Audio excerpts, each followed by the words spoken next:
Bismillahirrahmanirrahim. Assalamualaikum warahmatullahi wabarakatuh. Alhamdulillahirrahmanirrahim. Perkenalkan, nama saya Farga Indiola, NIM 20223019. Kali ini saya akan melakukan tugas presentasi tentang materi maslahah mursalah sebagai dalil hukum Islam.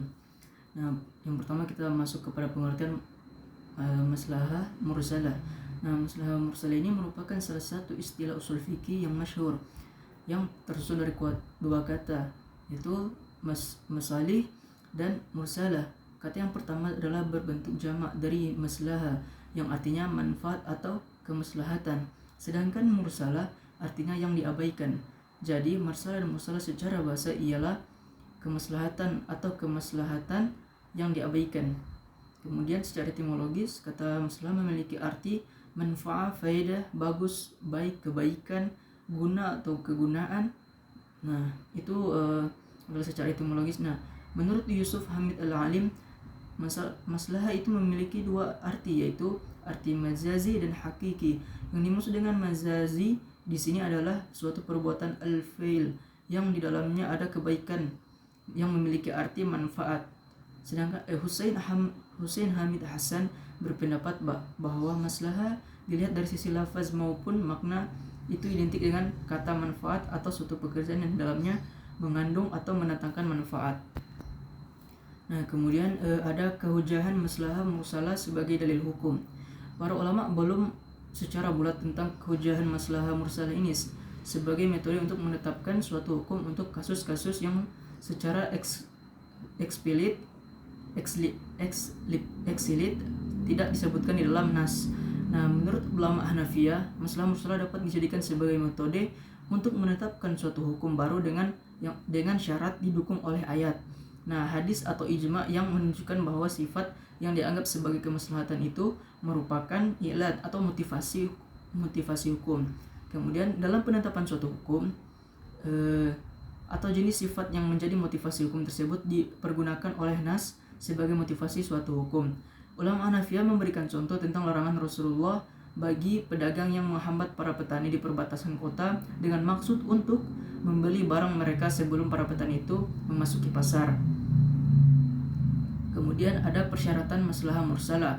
Nah, para ulama yang berhujjah dengan maslahah mursalah telah memberikan kriteria tertentu dalam memverifikasi mana yang dipandang maslahah dan mana yang tidak. Hal ini mereka lakukan dengan kecermatan dan kehati-hatian guna menghindari pengaruh spekulatif manusia yang hanya berdasarkan bahwa hawa nafsu dan kepentingan egonya dalam nalar dan pertimbangannya.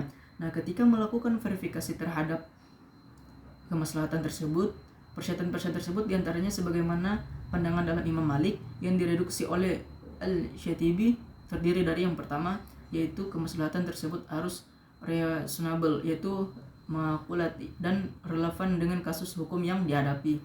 Kemudian kemaslahatan tersebut harus menjadi blueprint dalam memelihara sesuatu yang prinsip dalam kehidupan dan menghilangkan kesulitan dan kemudaratan. Nah, kemudian yang ketiga, ada kemaslahatan tersebut harus sejalan dengan intensi legislasi dan tidak boleh bertentangan dengan dalil syara' yang qat'i.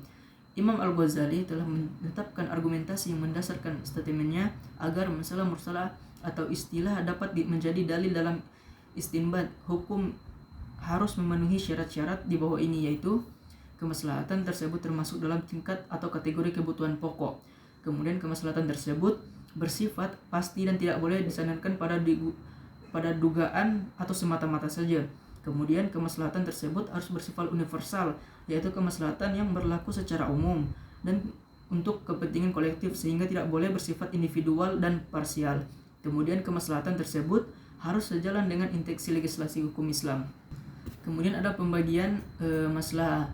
Nah, segi penting atau kebutuhan maslahah dapat dibagi menjadi 3 macam, yaitu maslahah daruriyah dan maslahah hajiyah. Kemudian ada maslahah tahsiniyah. Sedangkan segi kandungan maslahah dilihat dari segi ini, yaitu maslahah dibagi menjadi maslahah ammah dengan maslahah khassah.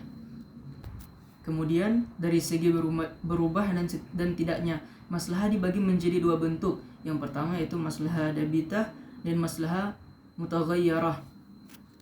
Kemudian dari segi keberadaannya, dihubungkan dengan didukung dan tidaknya maslahah dibagi menjadi 3. Yang pertama maslahah mu'tabarah, maslahah mulghah dengan maslahah mursalah.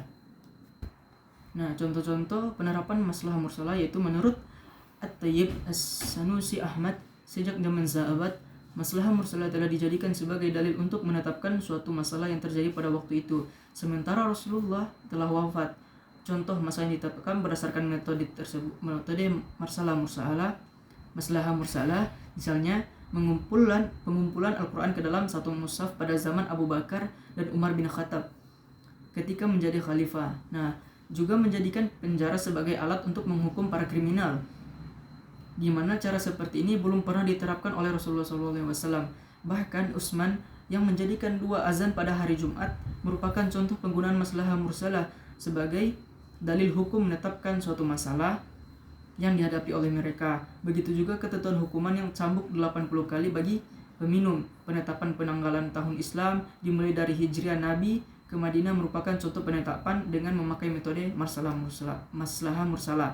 Nah, sekian itulah presentasi dari saya tentang maslahah mursalah sebagai dalil hukum Islam. Mohon maaf jika ada kesalahan, lebih dan kurangnya saya mohon maaf. Wallahul muwaffiq ila aqwamit thoriq. Wassalamualaikum warahmatullahi wabarakatuh.